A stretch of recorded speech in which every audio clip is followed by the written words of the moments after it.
He did it with a chilling, quiet calm, as if that dark, sticky pool spreading on the linoleum wasn't my blood at all. His hands moved with an eerie familiarity, as if this scene had been repeated so many times it had just become another household chore, like dusting the mantle or washing the dishes. I stayed frozen against the wall, unable to move, unable to speak, unable to breathe. My head throbbed, and the metallic taste of blood filled my mouth. And he just smiled, humming a little tune from the radio as he scrubbed. My name is Barbara, and today I am 78 years old. I live in a small town in Ohio where I run a little bakery that smells of fresh apple pie, cinnamon rolls, and sweet memories, the ones that, after a lifetime of work, finally replace the bitter ones. My life today is peaceful, filled with friendly faces and customers who come not just for my bread, but for a kind word from the old woman who always seems to be smiling. But it wasn't always this way. Life is strange, isn't it? Sometimes it puts mountains in front of us that seem impossible to climb. It tests us, breaks us, and leaves us wondering if we'll ever be whole again.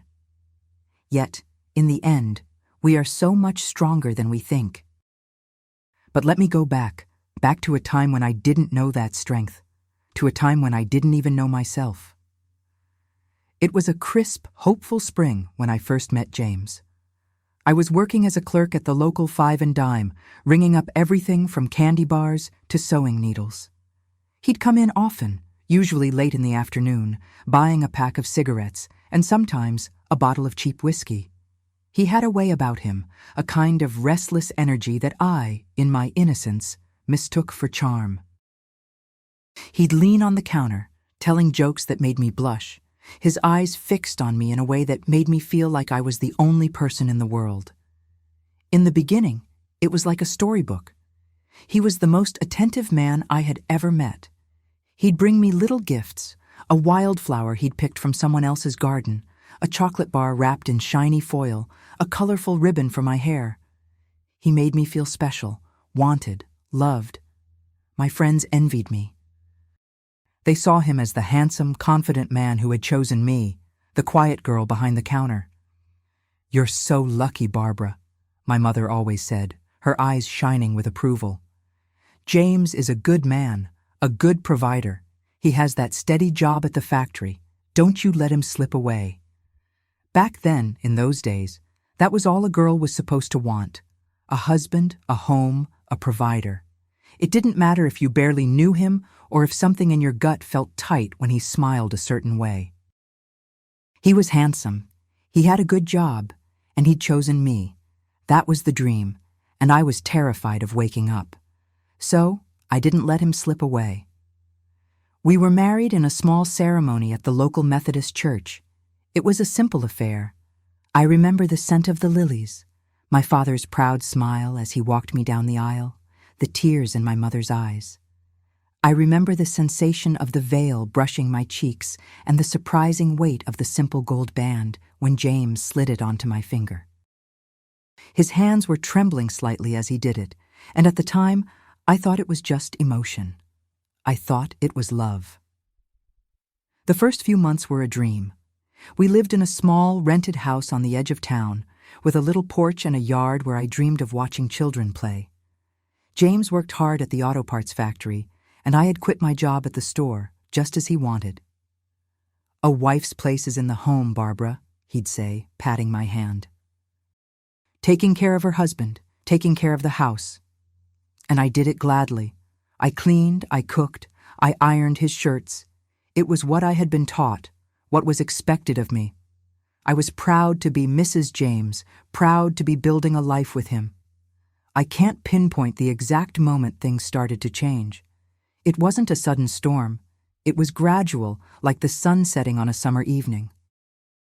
It creeps up on you, the dusk turning to darkness, so slowly that you don't realize you're in the pitch black until it's too late to find your way back. First, it was just small things.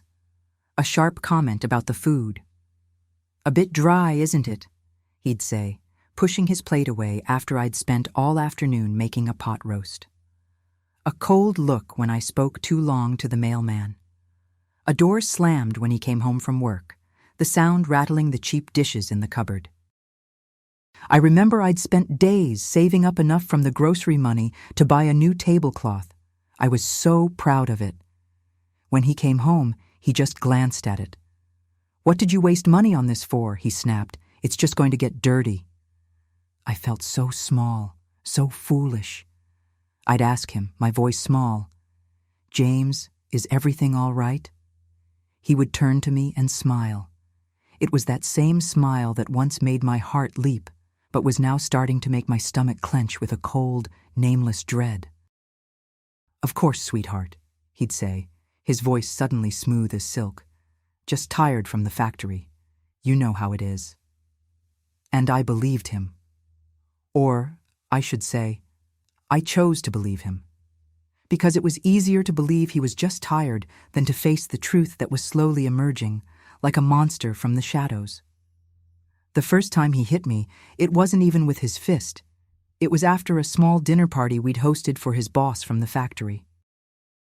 I had been so nervous, desperate for everything to be perfect. His boss and his wife had just left, and I was clearing the table, my hands shaking from relief that the evening was over. I stumbled. I dropped a plate.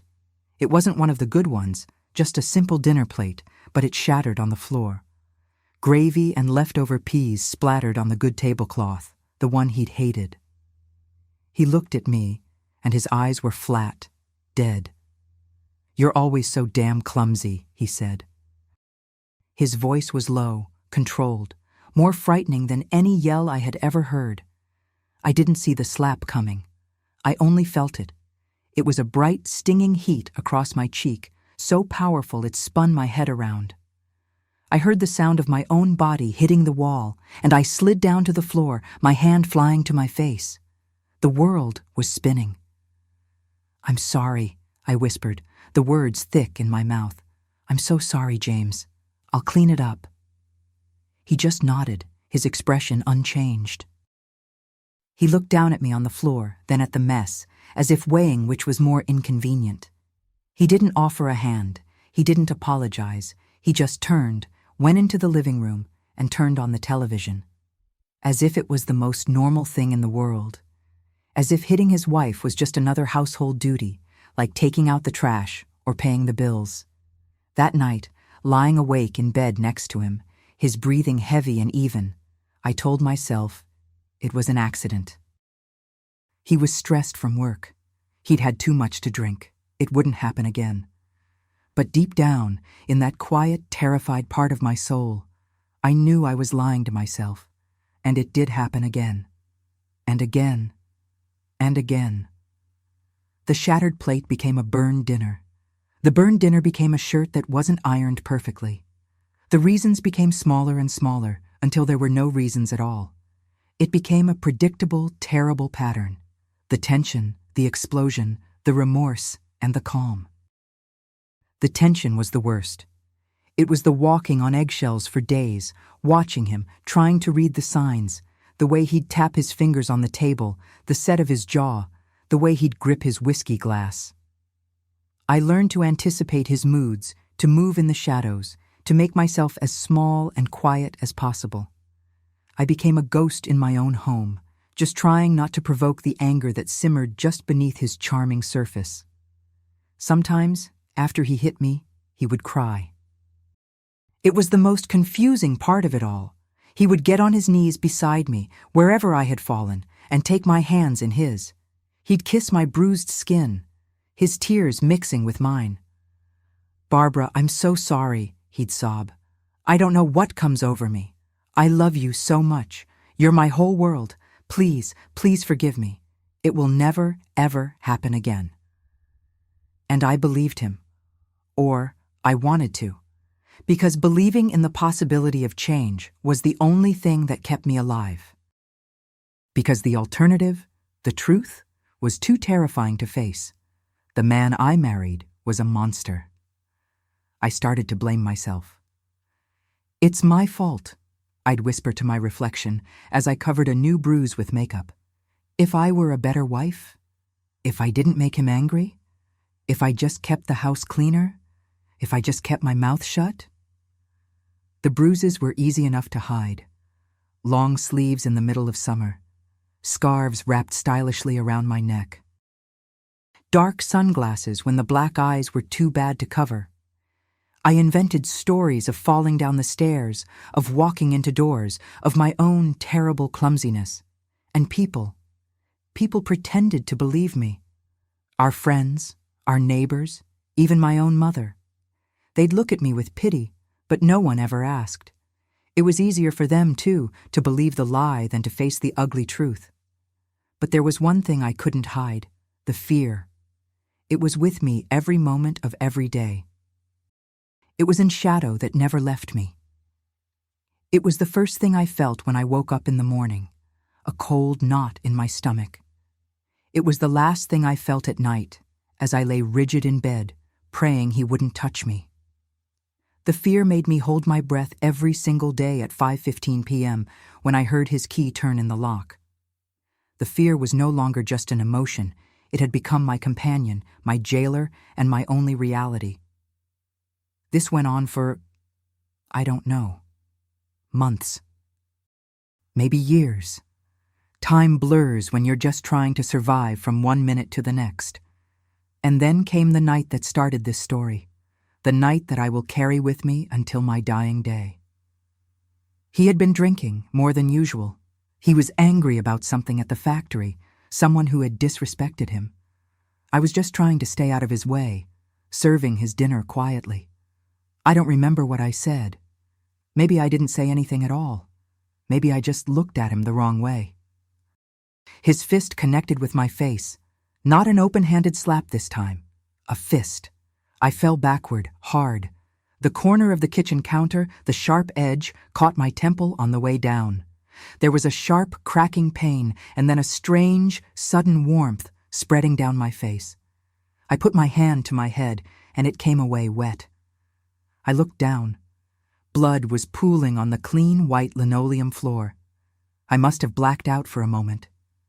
When I came to, I was still on the floor, and he was on his knees. Not helping me. Not calling a doctor. He was at the sink, getting the bucket and the cleaning supplies. And that's when I saw it. The thing that broke me. The thing that finally woke me up. He was smiling as he cleaned the kitchen floor. He had this look on his face, a look of calm, almost peaceful concentration. He dipped the rag in the soapy water, wrung it out, and began to wipe at the dark, sticky stain near my feet. He hummed a little tune, one I recognized from the radio. And I just lay there, my head throbbing, my body paralyzed by a terror so deep it stole my breath. I realized in that moment that this wasn't an accident. This wasn't stress. This was who he was. He wasn't just cleaning up a mess. He was enjoying it. He was erasing me. I lived in that fog for weeks after. A ghost. A shell. I don't think I spoke more than 10 words.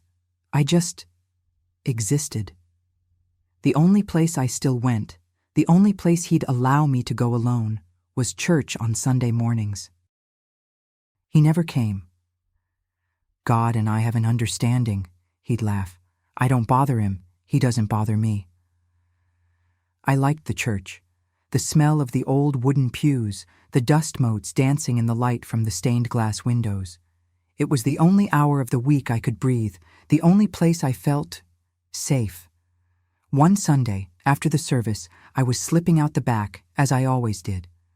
I always sat in the last pew, ready to be the first one out. But this time, a woman I barely knew, Sharon, put her hand on my arm. I flinched. A violent, physical reflex. I was so used to an arm being raised only for one reason. "Barbara," she said, her voice low and kind, "can we talk for a moment?" She led me to a quiet corner of the church courtyard, under an old oak tree that shaded us from the morning sun. "I know what's happening," she said simply. The blood drained from my face. My heart hammered against my ribs. I don't know what you mean," I tried to smile, but my lips were trembling too hard. "The bruises, Barbara," she said, her eyes full of a sadness I recognized. "The long sleeves in July, the way you flinched when I touched you, the fear in your eyes." She spoke calmly, but with a firmness that allowed no denial. "My father, he did the same thing to my mother. I recognized the signs. I wanted to deny it. I wanted to defend James.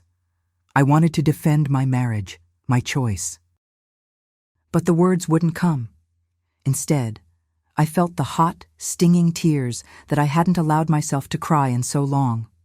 I had learned that tears only made the beatings worse. But now, in front of this woman who saw right through my carefully constructed lies, I couldn't hold them back. "I don't know what to do," I whispered. The confession finally breaking free felt like ripping my own chest open. "I don't know what to do." Sharon took my hands in hers. They were warm, solid, and safe. "First," she said, looking me straight in the eye, "you have to understand one thing. This is not your fault. Nothing you do or don't do justifies this." I shook my head, the tears falling fast now. "You don't understand. He loves me. Sometimes he just what? Loses control?" Sharon shook her head, her grip on my hands tightening. "Love doesn't hurt, Barbara. Love doesn't leave bruises. Love doesn't make you live in fear every second of your life." We stood there for a moment in the quiet courtyard. In the distance, I could hear children laughing in the park nearby. A normal life. A life I had once dreamed of. A life that now felt like it belonged to someone else. And then she said the words that hit me harder than James's fist ever had. Words that finally shattered the terrible spell I was under. "He will kill you, Barbara," she said, her voice barely a whisper, but sharp as a razor. "Maybe not today, maybe not tomorrow. But one day, he will go too far. He will hit you in the wrong place, or he won't stop. I've seen it before. I know it." And I knew, in that deep, hollow place in my heart where the fear lived, that she was right. Those words hung in the quiet church courtyard, sharp and heavy as a block of ice. "He will kill you." I wanted to argue. I wanted to scream that she was wrong, that James was just troubled, that he was stressed, that he didn't mean it.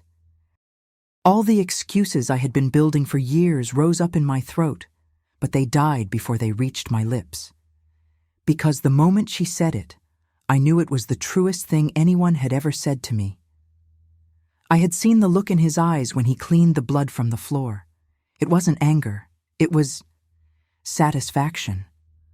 "What can I do?" I finally choked out, the question I had been too terrified to even form in my own mind. "Where can I go?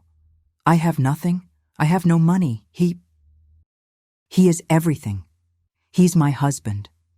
"He is your jailer," Sharon said, her voice hard but not unkind. "And you have me." She looked around the courtyard, making sure we were still alone. "I have a cousin," she said, her voice dropping to a whisper. "She lives in Chicago. She helps people. Women like my mother, women like you. You can go there. You can be safe." Chicago. It felt as far away as the moon. I had never been further than Toledo. "Chicago," I repeated, the word feeling strange on my tongue. "How?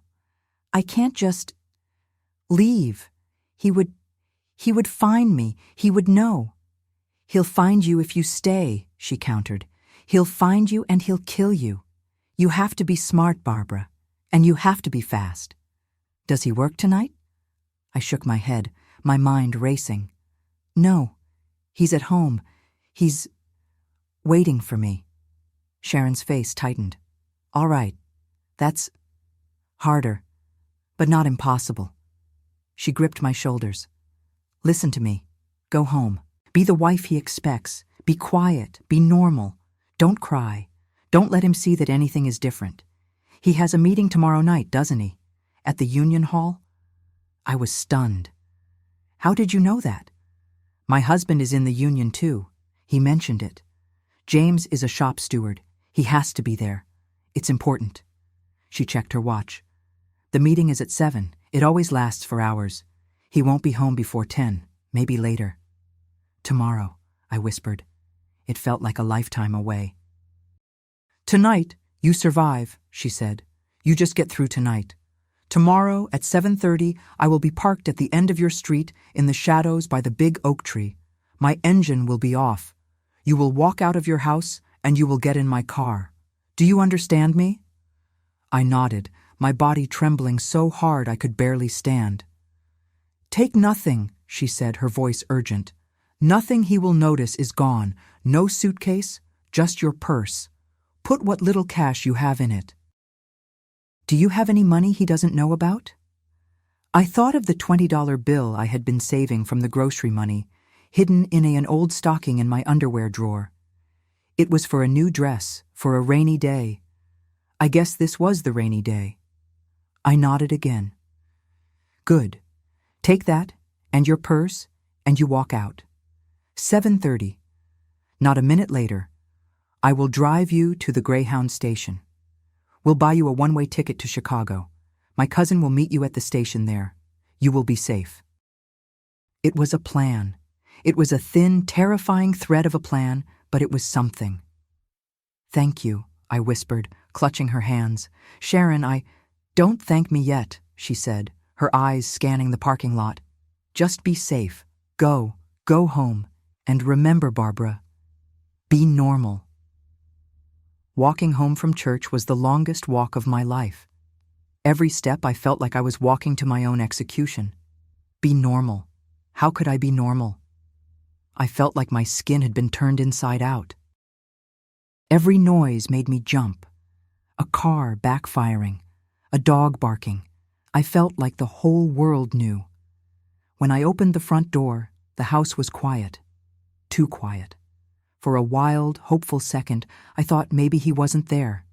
That you, Barbara? His voice called from the living room. My stomach dropped to the floor. Yes, James, I called back, my voice shaking. I took a deep breath, trying to steady it. It's me. I walked into the living room. He was sitting in his armchair, the Sunday paper spread out around him, a glass of whiskey on the small table beside him. He hadn't been drinking, yet. He looked up and smiled, and a cold shock went through me. It was his charming smile, the one he gave to the world, the one he had given me in the 5 and dime. Service was good? He asked, folding the paper. It was fine. The usual. I stood by the door, my purse clutched in my hand. Well, I'm starving, he said, patting his stomach. What's for Sunday dinner? I hope it's that pot roast I like. The pot roast, the one I had made 100 times, the one I had to get perfect or else. Yes, James, pot roast, it's in the oven. Good girl, he said, and he turned back to his paper. The rest of that day was a blur of contained terror. I moved through the motions of making dinner like a robot. I peeled potatoes, my hands shaking so badly I nicked my finger with the peeler. I watched the blood well up, a single red drop, and I nearly fainted. I ran it under cold water, my heart pounding so loudly I was sure he could hear it in the other room. I thought about the night he'd cleaned my blood off the floor, humming. Dinner was quiet. He ate with a good appetite, complimenting me on the roast. See, you can get it right when you try, he said, and he meant it as a compliment. I just nodded, pushing the food around on my plate, my throat too tight to swallow. That night, lying in bed, was the worst. I lay on the very edge of the mattress, my body rigid, turned away from him. He was in a good mood. The pot roast had been perfect. He slid an arm around my waist, pulling me close to him. You've been quiet today, he murmured into my hair. I froze. My entire body went cold. Just tired, I whispered. Church was long. He chuckled, his breath hot on my neck. We'll have to fix that. His hand moved, and I left my body. I went somewhere else, somewhere deep inside myself, to the small, dark place where I hid when he wanted to be a husband.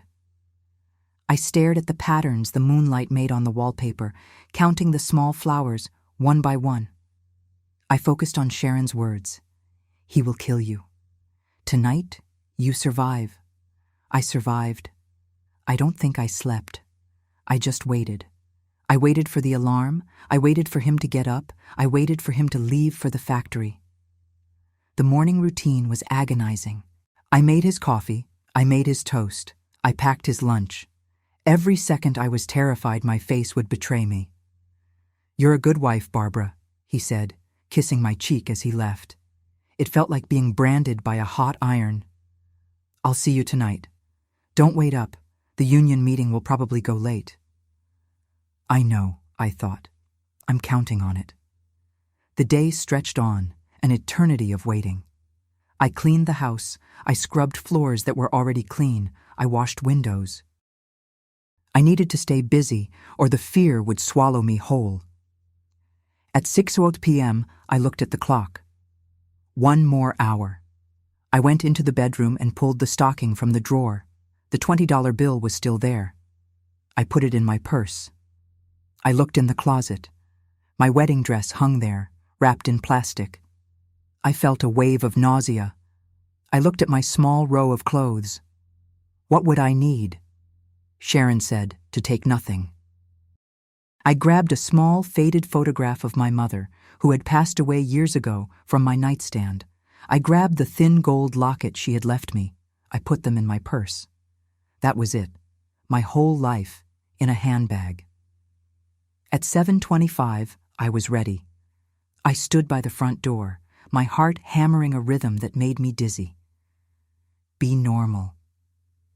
I walked into the kitchen, turned on the small radio on the counter, as if I were just listening to music while I tidied up. I left a pot on the stove, as if I had been interrupted in the middle of making dinner. At 7:29, I turned off the radio. I walked to the front door. I put my hand on the knob. This was it. My hand was sweating so much I could barely turn it. I opened the door, stepped outside, and pulled it shut behind me. I didn't lock it. I just walked away. I didn't run. I walked, just like Sharon said. Down the porch steps, down the sidewalk, my legs felt like they were made of lead. I turned the corner. The street was dark, shaded by the big old trees, and there, just as she'd promised, was Sharon's car, a dark shape in the shadows. I opened the door and slid in. I didn't say a word. I just started to cry, silent, racking sobs that shook my whole body. Sharon didn't say anything either. She just started the car, pulled away from the curb, and drove. "We have to hurry," she said, her voice tight. "The bus to Chicago leaves at 8:15. The drive to the Greyhound station was a blur. I cried the whole way, clutching my purse to my chest. What if he comes home early?" I whispered. "He won't," Sharon said, her eyes fixed on the road. "He loves the sound of his own voice too much to leave that meeting early." The bus station was grim. It was dimly lit, with that smell of diesel fumes, stale coffee, and desperation. A few tired-looking people were scattered on the hard wooden benches, their faces gray under the fluorescent lights. Sharon pushed me toward the ticket counter. "One way to Chicago," she said to the man behind the grill, her voice firm. She paid in cash. He handed her the ticket. "Bus is boarding at gate 3, he grumbled. "You'd better hurry." We rushed toward the gate. I could see the bus through the dirty glass doors, a huge silver beast idling in the bay. And that's when I saw him. He wasn't on the bus. He was at the front entrance of the station. He was walking in. His car was parked right outside. A taxi must have cut him off. He was here. My heart didn't just beat faster. It stopped. It just stopped. "Oh my God," I breathed. I couldn't move. I was paralyzed. Sharon saw him at the same moment. She swore, a word I had never heard her use. He must have suspected, or the meeting got cancelled. It doesn't matter. Barbara, look at me. She grabbed my face, forcing me to look at her, not at him. He was scanning the station, his eyes sweeping the room, his face dark with a rage I knew all too well. He hadn't seen us yet. "The bus," she hissed. "The bus is your only chance. You have to get on it. Now." "I can't," I whimpered. "He'll see me." "He'll see you anyway. Now run." She shoved me toward the gate. The driver was standing at the door taking tickets. I fumbled with the ticket Sharon had thrust into my hand. "Barbara!" The name echoed across the station. A roar. He had seen me. The whole station turned to look. Time slowed down. I saw him start to move, pushing people out of his way. "Please," I begged the driver, my voice gone. "Please." The driver, a large man with a tired face, looked at me, then looked at James charging across the terminal. He saw my face, saw the terror. He saw James, saw the rage. James was 10 feet away. "Barbara, you get back here, you—" "Ticket, lady," the driver said, his voice a low growl. I gave it to him. He tore it. "Get on." I scrambled up the steps, my legs weak. I fell into the first seat I saw by the window. James reached the bus just as the driver was getting on behind me. "That's my wife!" he yelled, grabbing the driver's arm. The driver shook him off like he was a piece of lint. "Bus is leaving, mister," he said, and he stepped up into the bus. He pulled the lever and the doors hissed shut. James was on the other side of the glass. He was right there. I could see every line on his face. He looked at me. His eyes were not the eyes of a man. They were the eyes of something else, something rabid. He slammed his fist against the glass, right next to my head. I screamed. The bus engine roared to life. He yelled something, but I couldn't hear him over the sound. The bus lurched, and then, slowly, it began to pull away. The last thing I saw was his face, contorted in a mask of pure, murderous rage, his hand still raised from where he had struck the glass. The bus pulled out of the bay, out of the station, and onto the dark street. I was shaking so hard, the seat rattled. I was out. But I knew with a certainty that was as cold and hard as the glass against my cheek that it wasn't over. He would not just let me go. He would come for me. The journey had just begun. The bus was moving. That was the only thought I could hold on to. The diesel engine vibrated through the floor, up my legs, and into my bones, and it was the only thing that felt real. I kept my face pressed against the cold, vibrating glass, watching the dark, rain-slicked streets of my town, my prison, slide by. I watched until the last familiar street lamp dissolved into the blackness of the highway. I was out, but I didn't feel free. I felt like an animal that had just chewed its own leg off to get out of a trap. I was bleeding, I was terrified, and I knew the hunter was still out there. The bus was dark, filled with the sound of strangers sleeping. A man in the seat behind me snored. A baby cried fitfully for a few minutes, then was hushed. Every sound made my nerves scream. I was coiled in the seat, my purse clutched to my chest so tightly my knuckles were white. Inside, it was the locket, the photo, and $20. My entire life. The hours were agonizing. I didn't sleep. I couldn't. Every time the bus slowed, every time the brakes hissed for a stop in some small, unknown town, my heart would leap into my throat.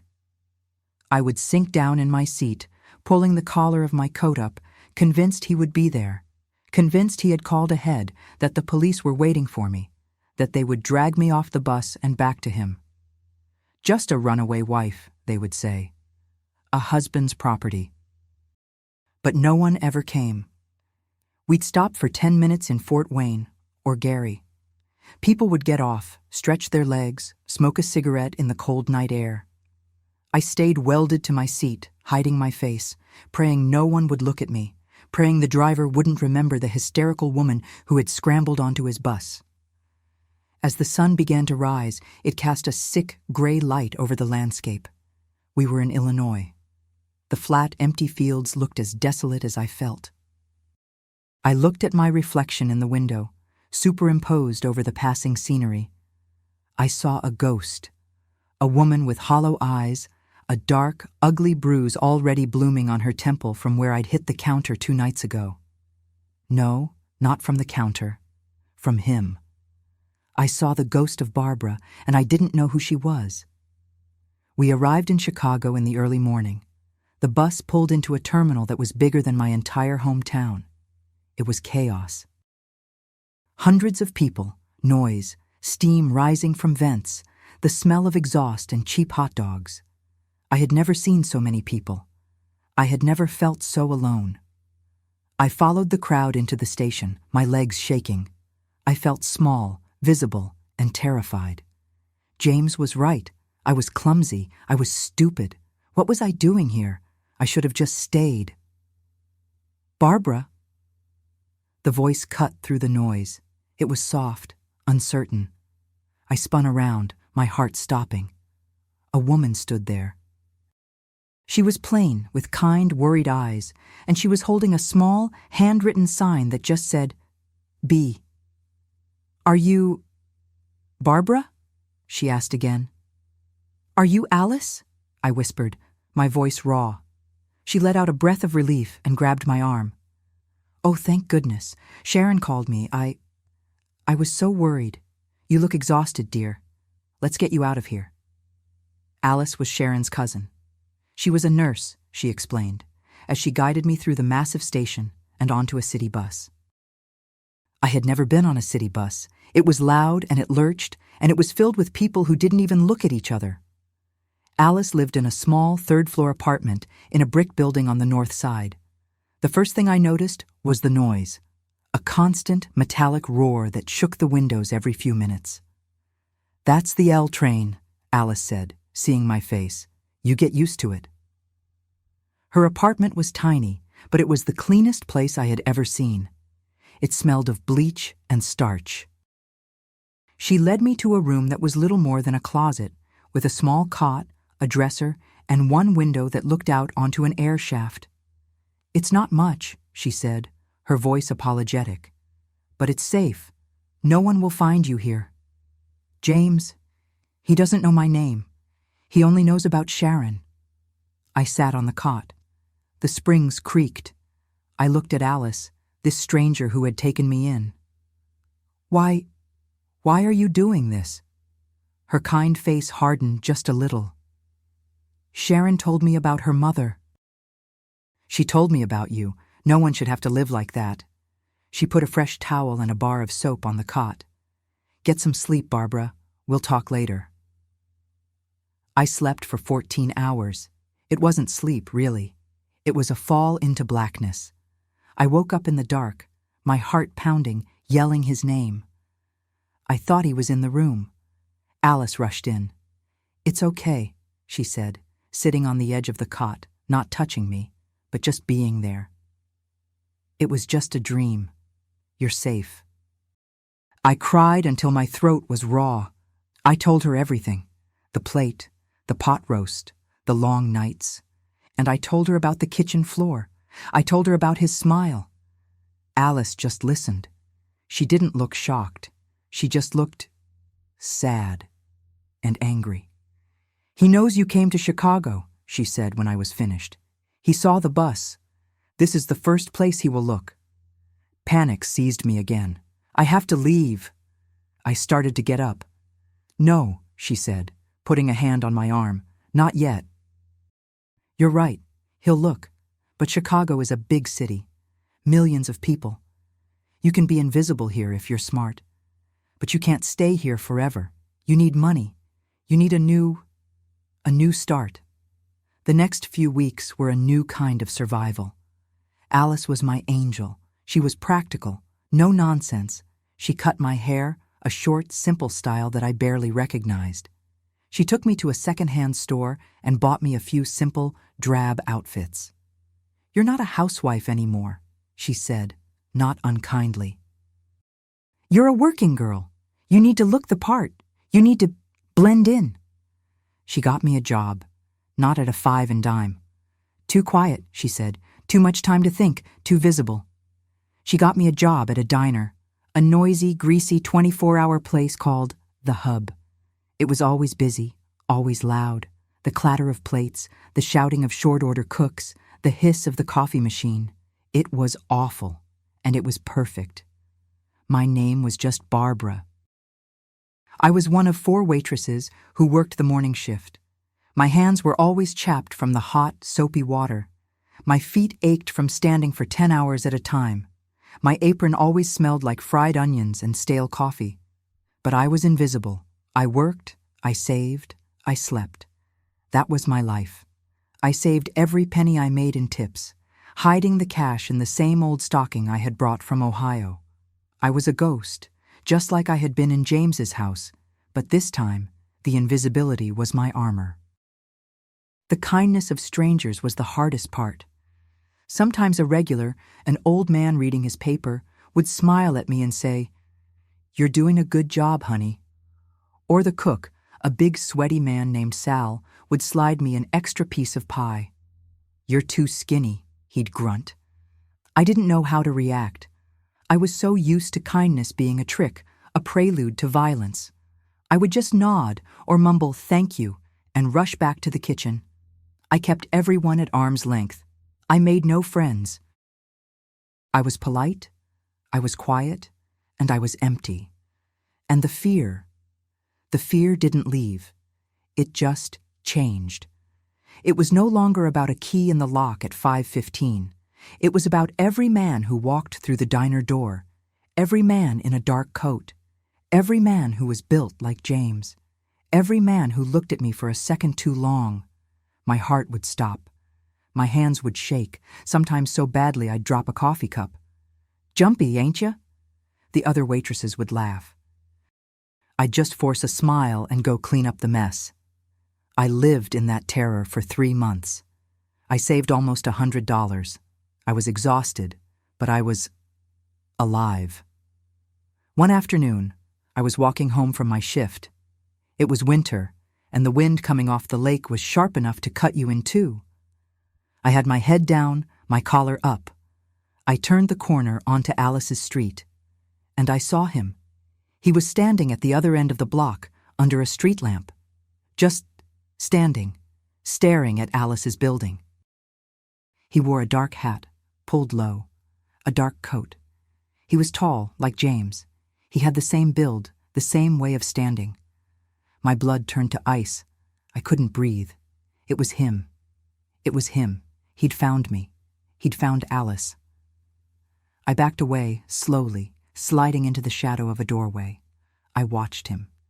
He just stood there, smoking a cigarette. The red tip glowed in the dusk. He was looking up, right at Alice's window. I was going to be sick. I was going to die, right here in this filthy doorway. He was going to kill me, and he was going to kill Alice for helping me. I stood there for what felt like an eternity. 10 minutes, 20. The man finally dropped his cigarette, crushed it under his heel, and walked away. He walked in the opposite direction. I stayed in that doorway, shaking until I couldn't feel my feet. Was it him? I couldn't be sure. I didn't see his face, but it felt like him. The world felt dangerous, the way it only did when he was near. I ran to Alice's apartment, taking the stairs 2 at a time. I burst in the door, hysterical. "He's here," I gasped, locking the deadbolt, putting on the chain. "He's here. I saw him." Alice grabbed me. "Barbara, what are you talking about? Who did you see?" I told her. The man, the hat, the way he was watching. Alice's face went pale. "Barbara, are you sure?" I don't know," I sobbed. "I don't know, but I can't stay here. I can't. He's going to find me. I've put you in danger." "Oh God, Alice, I'm so sorry." Alice didn't panic. She just held me. "Okay," she said, her voice steady. "Okay, You're right. It doesn't matter if it was him or not. What matters is, you're not safe. You feel unsafe. And you're right. Chicago is the first place he'd look. That night, we made a new plan. I couldn't just run. I had to disappear. I had to go somewhere he would never, ever think to look. You need a new life, Alice said. A real one, far away from here. I had my $100. It wasn't much, but it was a start. Where will you go? She asked. I don't know, I said. Somewhere quiet, somewhere small, somewhere he won't look. I thought about the map of the United States I had seen in the bus station. It was so big. 2 days later, Alice took me to the train station, not the bus station. Too many people, she said, too easy to track. We didn't buy a ticket to one place. We bought a ticket to St. Louis. From there, I would buy another ticket. And from there, another. I would become a ghost, floating from one place to the next until I found somewhere I could finally rest. Alice pushed a small bag into my hand. It was food for the journey, and inside, an envelope. Don't open it till you're on the train, she said. We stood on the platform. The train was hissing, ready to leave. Thank you, I said, the words feeling so small. You saved my life. You saved your own life, she said, hugging me tightly. Now go live it, Barbara. Don't let him take any more from you. I got on the train. I found a seat by the window. As the train pulled out of the station, I saw her standing on the platform, a small, brave woman in a plain coat, waving until I was gone. I waited until Chicago was far behind me, just a smudge of dirty light in the distance. Then I opened the envelope. Inside was $50, half of what I had, just given to me. I held the money in my hand and looked out the window at the dark, passing landscape. I was running again. But this time was different. I wasn't just running from James. I was running toward something. I didn't know what it was. But for the first time, in a long, long time, I felt a tiny, flickering spark. It wasn't hope. I didn't know what hope felt like anymore.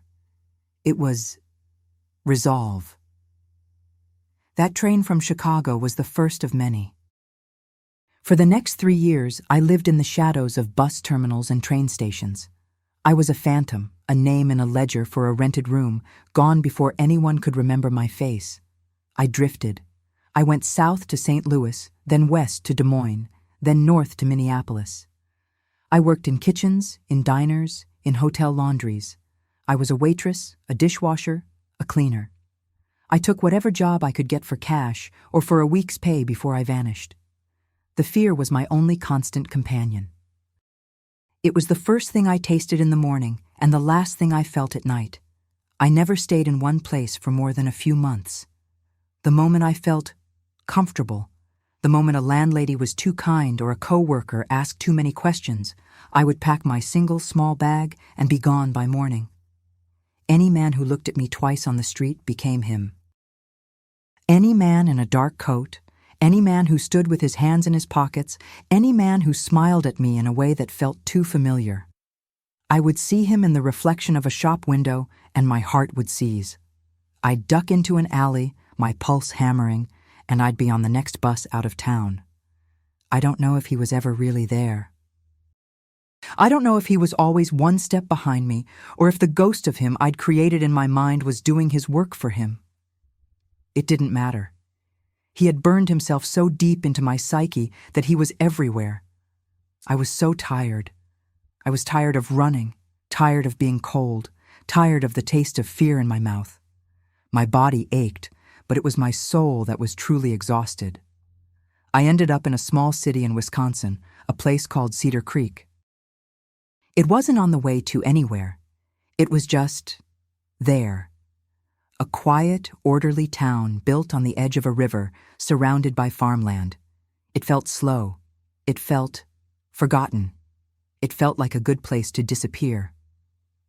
I rented a small, cold room above a hardware store, and I started to walk, looking for work. I was done with diners. Too many people, too many men, too many eyes.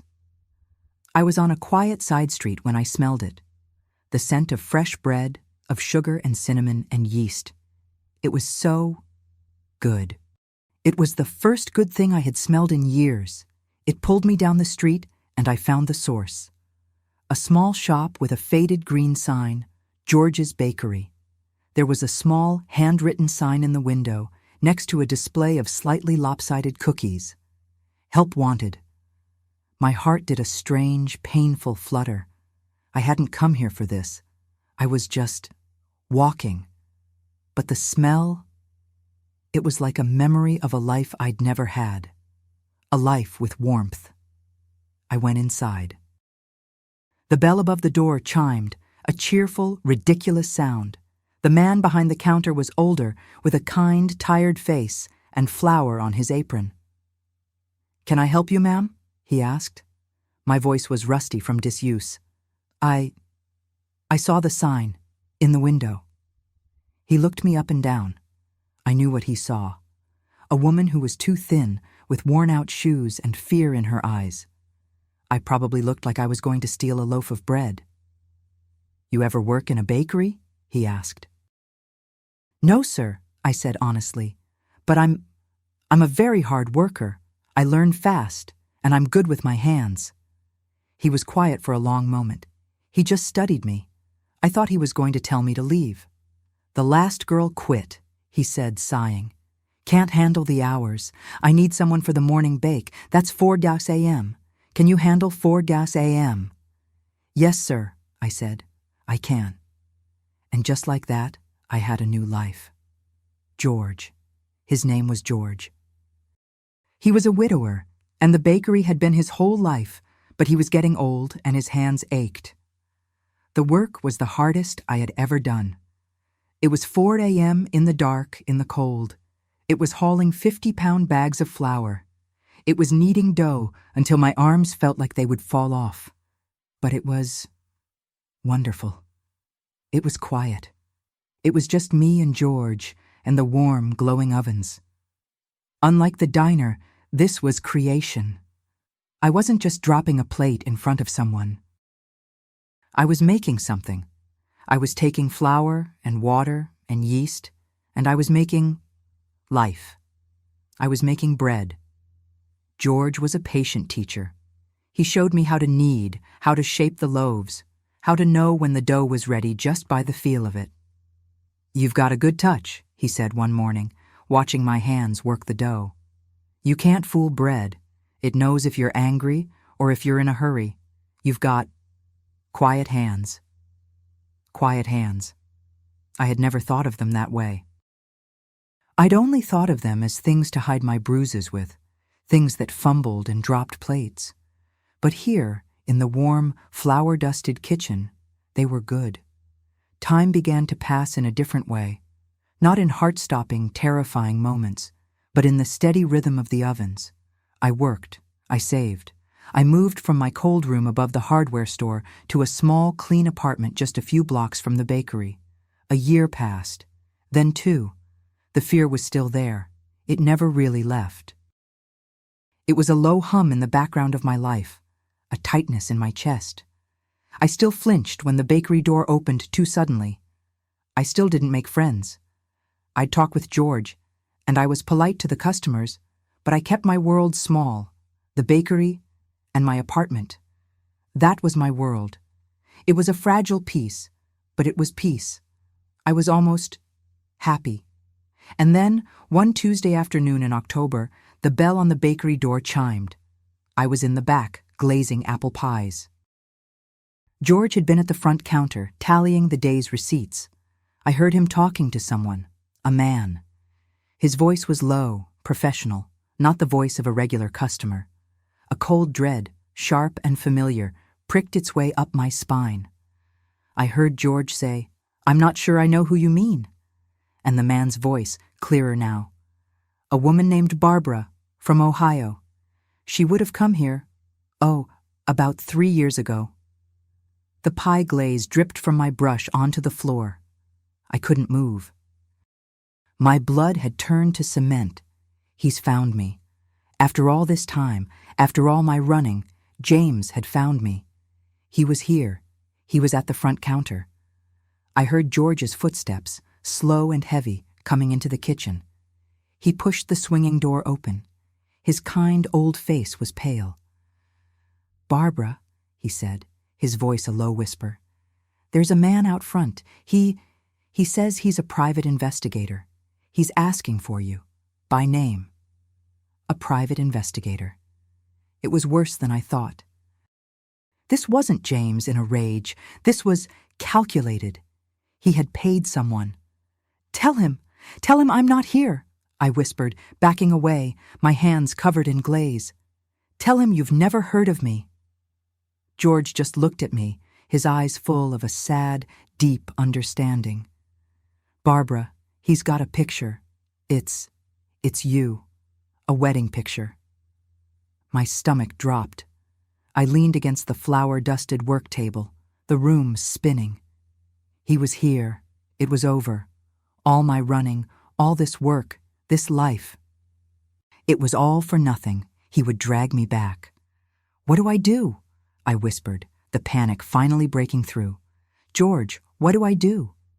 "You've been a ghost for a long time, child," he said, his voice so gentle it hurt. Maybe it's time to stop running. Maybe it's time to face him." "Face him?" I choked. "You don't know." "I know I've seen that look in your eyes every day for 3 years," he said. "Every time the bell rings. You can't live like that forever. Go.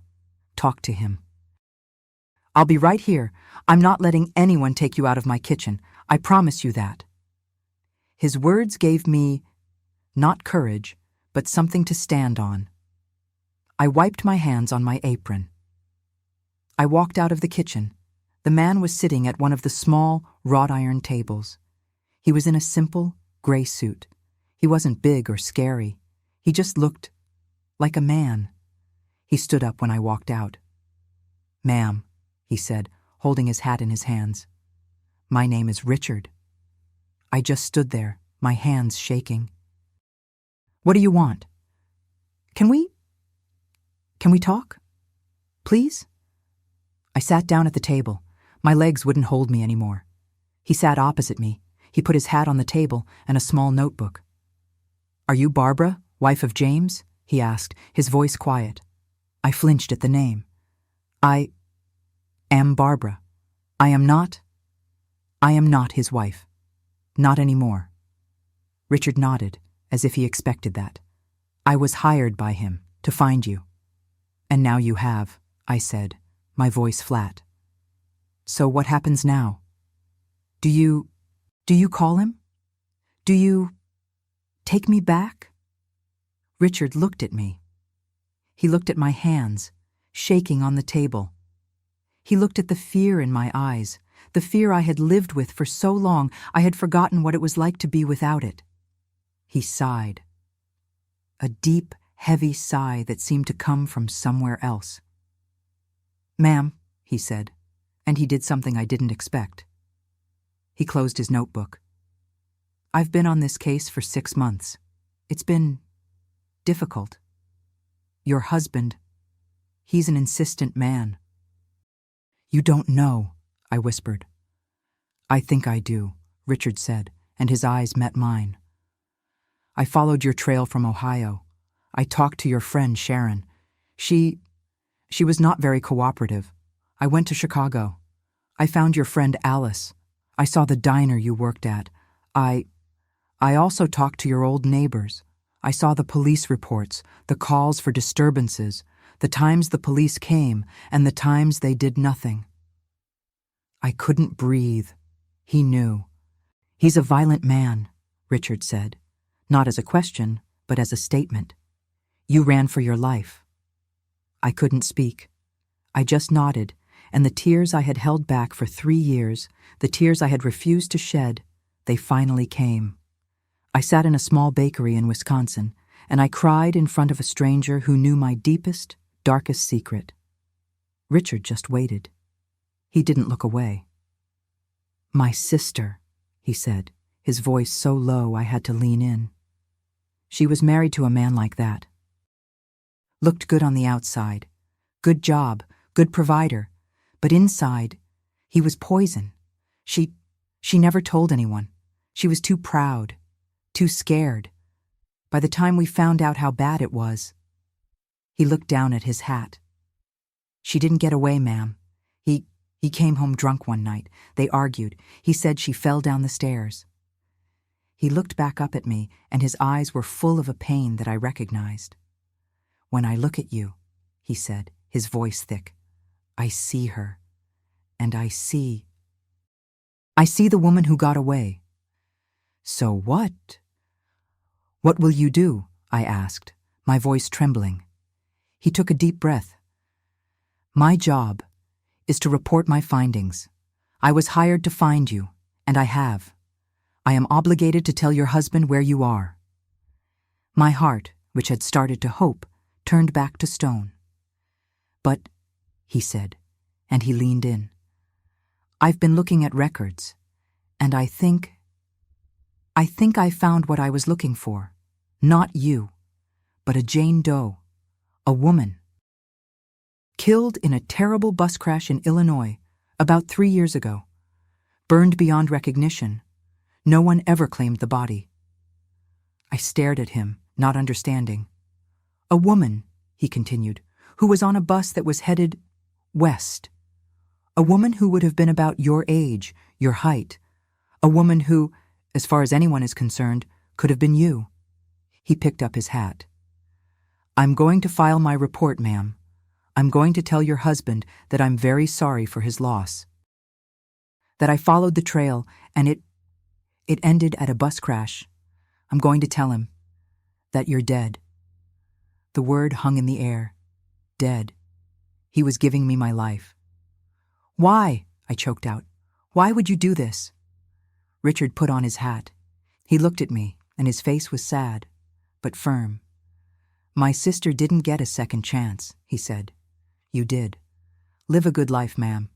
Live a life that's worth what it cost. He turned, and he walked out of the bakery. The bell chimed, and he was gone. I sat at the table, shaking, crying, laughing. I didn't know. George came out of the kitchen, a spatula in his hand. Barbara, child, are you all right? I looked up at him, my face a mess of tears, and for the first time, I smiled. A real smile. It felt strange, like a muscle I hadn't used in a decade. Yes, George, I said, and the words were true.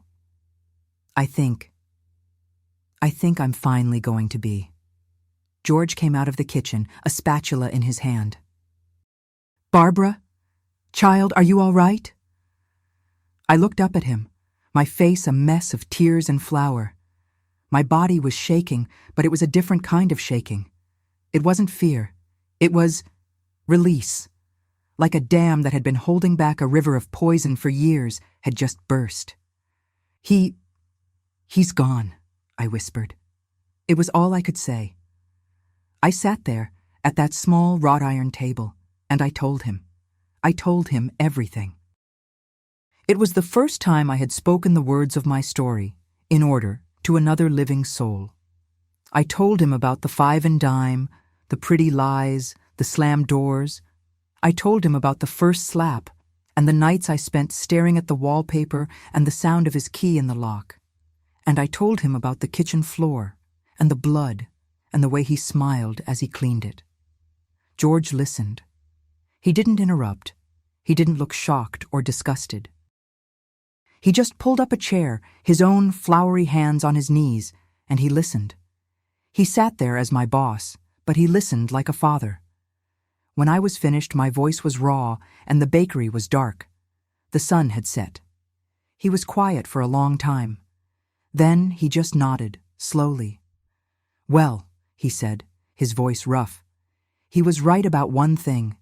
You are dead. I flinched, and he immediately held up a hand. No, child. Not like that. I mean, that woman. The one he married. The one who was so scared. She is dead. She died today. She's not here anymore. He tapped the table. "The woman I'm looking at, she's just Barbara, and she's got pies to bake tomorrow." He stood up, his knees cracking. "You go on home. Get some rest. And Barbara?" I looked at him. "You don't ever have to look over your shoulder in this town again. Not while I'm here." That night, I went home to my little apartment. For the first time in 3 years, I didn't check the lock on the door 3 times. I just checked it once. And I went to bed. And for the first time in what felt like a lifetime, I slept. I mean, I truly slept. I didn't dream of him. I didn't dream of running. I didn't wake up in a cold sweat, my heart hammering at the sound of a car backfiring. I slept a deep, heavy, dreamless sleep. When I woke up, the sun was streaming through my window. It was 3:45 a.m. I had slept through my alarm. I was late. I bolted out of bed in a panic, dressed in seconds, and ran the 3 blocks to the bakery. I burst in the back door, out of breath.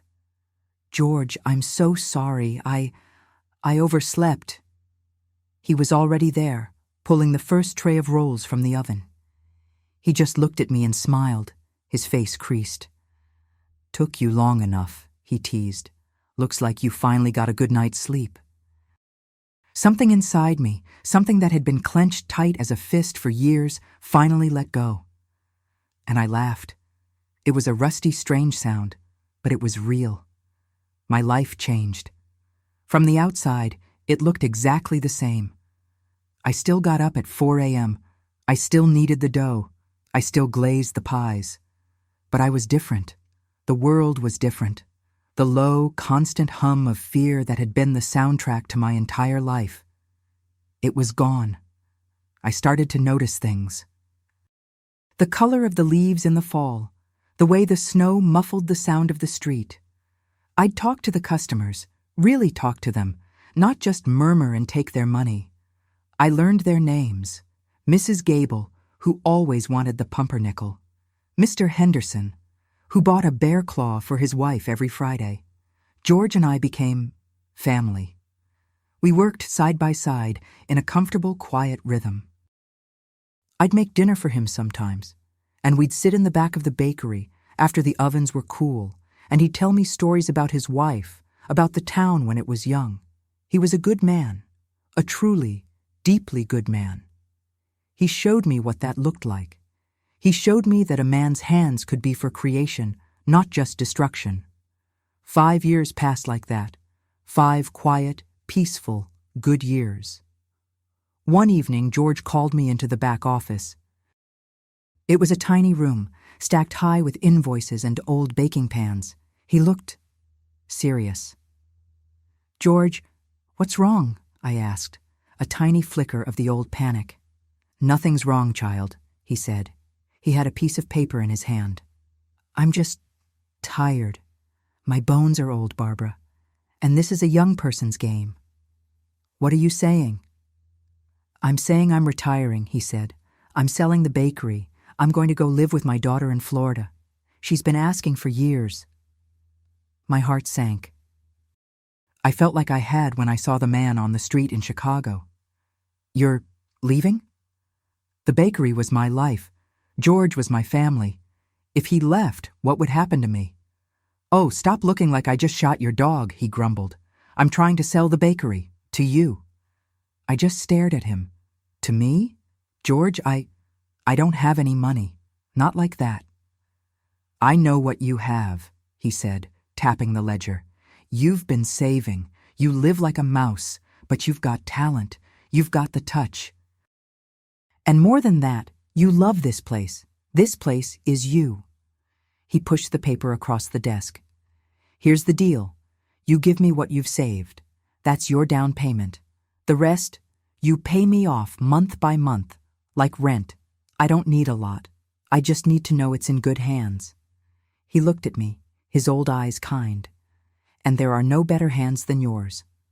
And so, at the age of 41, after running for my life, after being declared legally dead, I became a business owner. The first thing I did was hang a new sign. I kept the name George's Bakery out of respect, but I added a little line underneath. Barbara's kitchen. My world, which had once been so small and full of terror, now became this warm, flower-dusted space. It was my sanctuary, and it was my joy. And then, they came into my life. She was an older woman, Margaret, who always came in on Tuesday afternoons, and she always had a little girl with her, a granddaughter named Susan. Margaret was quiet, like me, and Susan was a whirlwind. She had 1,000 questions. Why is the bread puffy? How do you make the frosting shiny? Can I touch that? Can I have a cookie? Margaret would shush her. Susan, you leave Mrs. Barbara alone. She's a busy woman. But I wasn't too busy. I saw something in that little girl's eyes. A bright, burning curiosity. A joy that I felt like I was just learning to find in myself. One day, I was in the back, decorating a birthday cake. Susan, who must have been about 7 at the time, slipped away from her grandmother and peeked through the door. "Wow," she whispered, her eyes wide. "You like that?" I asked, not looking up from the rose I was piping. It's like magic." "It's not magic," I said, smiling. "It's just sugar and butter. You want to try?" I'll never forget the look on her face. It was like I had just offered her the entire world. I washed her hands, sat her on a tall stool, and gave her her own pastry bag. She made a terrible, wonderful mess, and a new rhythm began. Every Tuesday, Susan would come back. I'd teach her something new, how to crack an egg, how to measure flour, how to knead dough. I taught her what George had taught me. "You can't fool the bread," I'd tell her. "You have to be gentle. You have to have quiet hands." Margaret and I became friends. She'd sit at a table, drinking coffee, and we'd talk. We were two women who had, in our own ways, seen the harder side of life. We understood each other without having to say much. Susan grew up in my bakery. She was there for her first broken heart, for her first big test, for her prom. She was the daughter I never knew I could have. Margaret and Susan. They became my family. The family I had built. The family that wasn't based on duty or expectation or fear, but on choice, on love. Years went by. 25 years, a lifetime. I was in my 60s. The bakery was my whole world. Susan was in college, studying to be a teacher. Margaret was older, more frail, but she still came in for her coffee. My life was quiet. It was full. It was mine. And then one summer afternoon, the bell on the door chimed. I was at the counter, boxing up an order. "Be right with you," I called out. "Take your time," a voice said. "I'm in no hurry." I froze. My hands stopped moving. The pastry box crumpled in my grip. It wasn't his voice. It couldn't be. He was dead. Or was he? The investigator said I was dead. But what if James hadn't believed him? What if he'd kept looking? I turned, slowly. It wasn't James. It was a woman. An older woman, with a kind, lined face and eyes that were looking at me as if she'd just seen a ghost. "Barbara," she whispered. I stared at her. The face was older, the hair was different, but the eyes, I knew those eyes. "Sharon?" I breathed. It was her, my friend, the woman who had saved my life, the woman I hadn't seen in almost 30 years. We just stood there, across the counter, for a full minute. And then we were both crying, and I was fumbling to get around the counter, and we were hugging, holding on to each other like we were drowning. "I can't believe it," she kept saying, her hands on my face. "I can't believe it. I thought you were dead. We all did." "I am dead," I laughed through my tears. "It's a long story."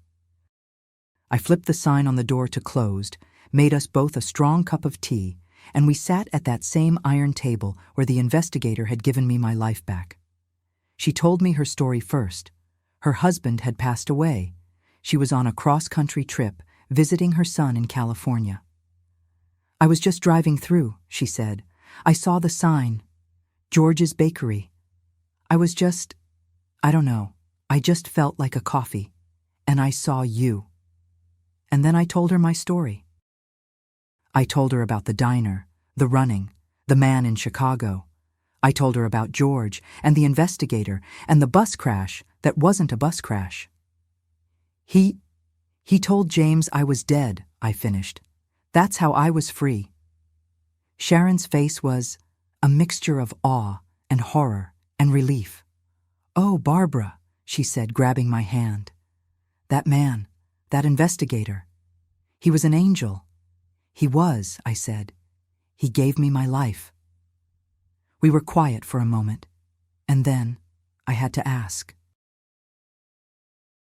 The one question I had never been able to answer. Sharon, what happened to him? To James? Her face darkened. He got the report, she said, her voice low. From the investigator. He fell apart, but not in the way you'd think. He didn't grieve. He got angry. He drank. He drank more than he ever had. He lost his job at the factory. He became a ghost, just like he'd tried to make you. Is he? He's dead, Barbara, she said softly. He died about 15 years ago. They found him in that little house. He'd had a heart attack, they said. Been there for days, alone. He died alone, and bitter, and angry. I thought I would feel something, joy, or relief, or even, strangely, sadness. But I didn't. I just felt empty. It was over. The last, tiny, flickering ember of fear, the part of me that always wondered, what if it was finally, truly gone? He died alone, in a dark, empty house, and I was here.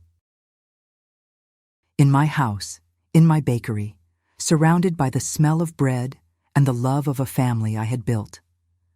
I looked around my bakery, at the warm ovens, at the pictures Susan had drawn for me that were still taped to the wall. I had won. My name is Barbara, and today I am 78 years old. I still run the bakery, though Susan, who did become a teacher and a wonderful one, comes in on weekends to help me.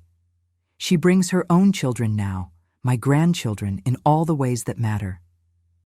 And I teach them how to knead, how to be gentle, how to have quiet hands. But the bakery isn't the only place I teach. For the last 10 years, I've been volunteering at a local shelter, a place for women. Women like me, women who are running, women who are hiding, women who are just trying to survive. Once a week, I go. And I don't bring books or pamphlets. I bring flour, I bring sugar and butter and eggs. And I teach them. I teach them how to make something from nothing, how to create. We stand around a big steel table, our hands all covered in dough, and we talk. Or we don't talk. But we make something. We make bread. We make cookies. I tell them, when they're ready to hear it, I tell them my story. I tell them about a man and a dark kitchen floor and hands that were used for destruction. And then I show them my hands, these old, wrinkled, flour-dusted hands. These hands, I tell them, are for creation. These hands are for life, and so are yours. You can't change what happened to you. You can't change the past. But you can, right now, decide what your hands will be for. You can decide to make or to break. I chose to make. My life wasn't what I thought it would be. All those years ago, in the Five and Dime. It was harder. It was darker. But it was, in the end, so much more. Thank you for listening to me today, for allowing me to share with you this intimate chapter of my life. If my story has touched you, please don't hesitate to leave a like on this video and subscribe to this channel to discover other testimonies like mine. And please share it, because who knows? Maybe someone going through a similar trial right now will find the courage to keep searching, to hope, to believe in the impossible. Tell me in the comments, Where are you listening from today? Thank you from the bottom of my heart for listening to me.